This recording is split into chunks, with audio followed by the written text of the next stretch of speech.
To the bottom half of the 6th inning in Game 5 at Yankee Stadium, and New York leads it 1-0. Eric Chavez leading it off.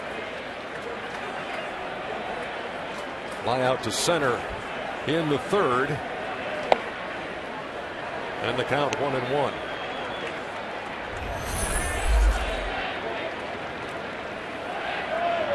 He's 0 for 6 in the series, starting at 3rd base tonight for Alex Rodriguez, who was benched by Joe Girardi.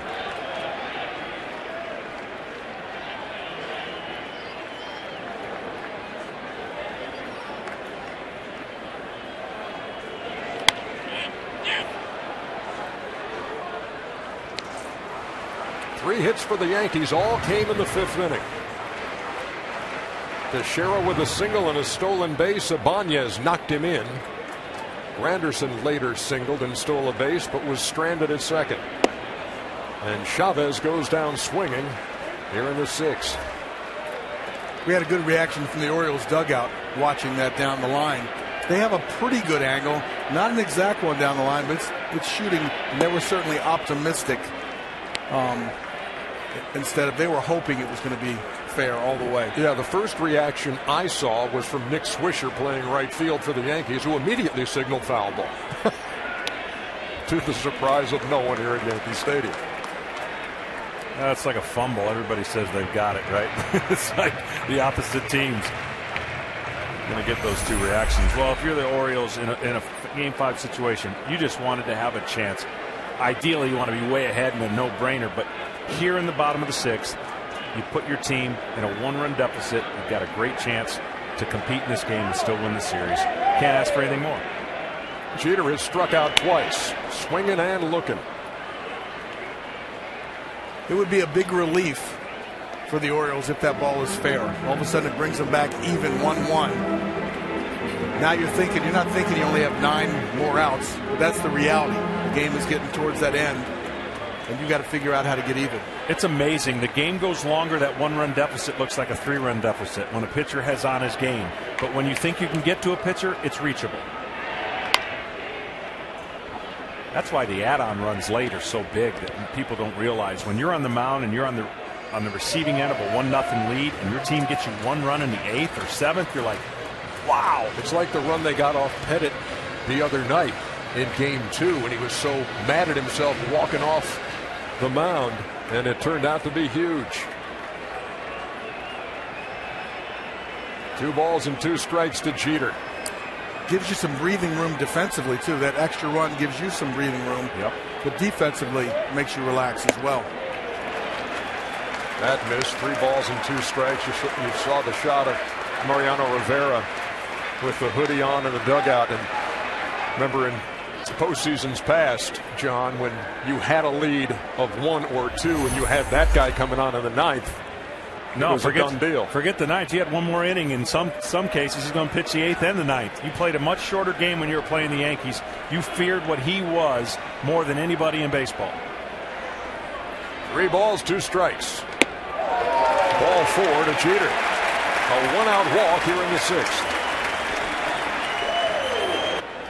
You had to bring up 96 again, didn't you? It wasn't intentional. Ichiro to the gap. That ball well hit and off the wall. Jeter is around third. They will wave him. And the Yankees are on top 2-0.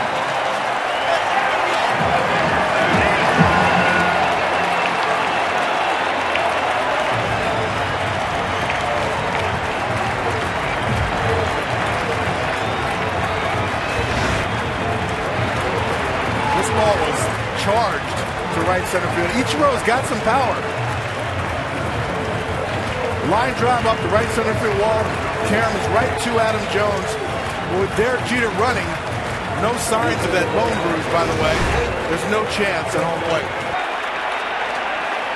Left-hander Troy Patton getting loose in the Orioles bullpen as Robinson Cano steps in.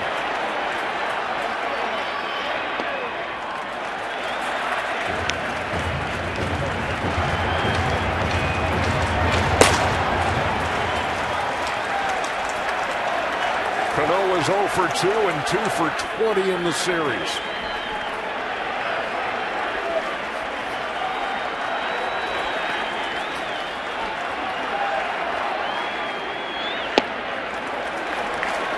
Obviously, they're going to be careful here with a base open. They also have to be careful that Ichiro doesn't keep getting a bigger lead. He did try to steal third base in the first inning of Game 1 that ultimately kept the first inning to 1 run, but he's expanded his lead a few feet each time. That's a sizable lead.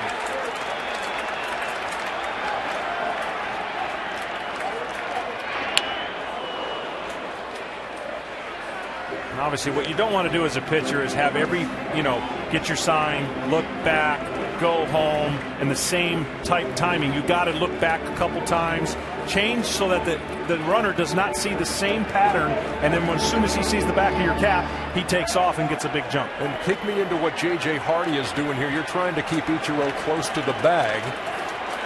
Yeah, your pickoff is your best weapon, not bluffing. Bluffing, that kind of works in amateur ball, where the guy yells back from third base.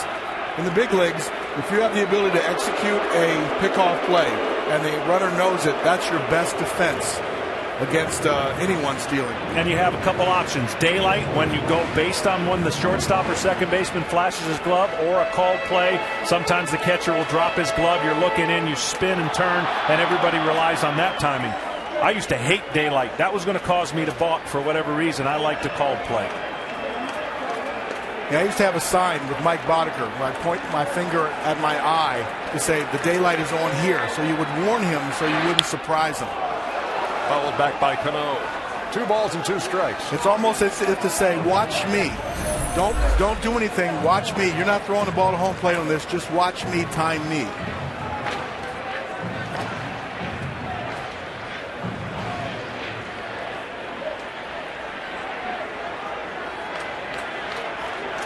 Cano settling into the box.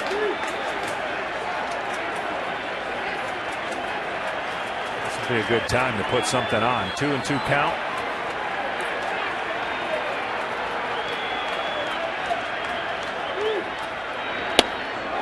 And Cano called out on strikes. He thought it was upstairs. I didn't like maybe the reputation that you Braves had over the years. That ball was about 6 or 8 inches outside. You can't hit that. And with Troy Patton getting loose, the left-hander in the bullpen, that's the move that Buck Showalter is going to make, with left hand hitting Raul Ibanez ready to step in. So Hamill pitching into the 6th. Leaves with 2 on and 2 out, and a second Yankee run in. Now the right field line was fair or foul, so you know exactly where we'd find Craig Sager. Craig, what you got?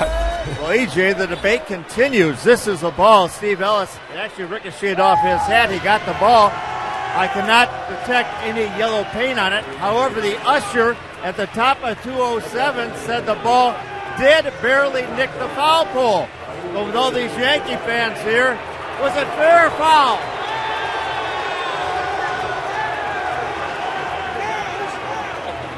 Well, I don't know if it's conclusive evidence, but they say foul ball.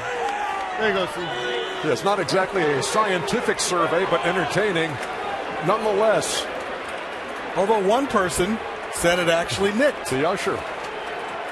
Here's Ibanez with runners at first and second and 2 out. And Troy Patton delivers outside. Again, that look at McLouth's towering shot to right, ruled foul in the top half of the 6th. Yankees have tacked another one on here in the 6th and trying to do further damage with Raul Ibanez, who knocked in the first run in the 5th.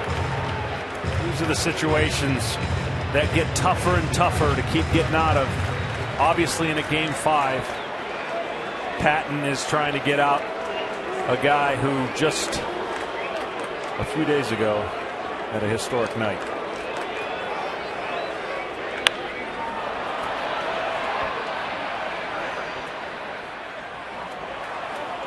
And part of that historic night, obviously, John, was the game-winning homer that did come off a tough lefty in Brian Mattis. Yeah, and it was the first one that Mattis had given up. And I think the one thing that you got to remind yourself is not give the guy too much credit. I mean, that's the tendency when you come in. I got to make a perfect pitch because he's hit 2 home runs or he's got a base hit today. That's the tough part of coming in the game. Runners lead from first and second with 2 out. Ibanez with a bullet foul.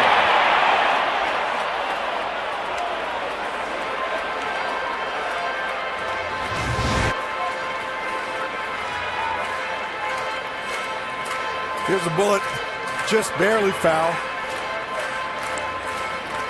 Ibanez is locked in. No doubt about it. Your confidence is way high. You come in the ball game the other day, take 2 swings, hit 2 home runs. He is locked in.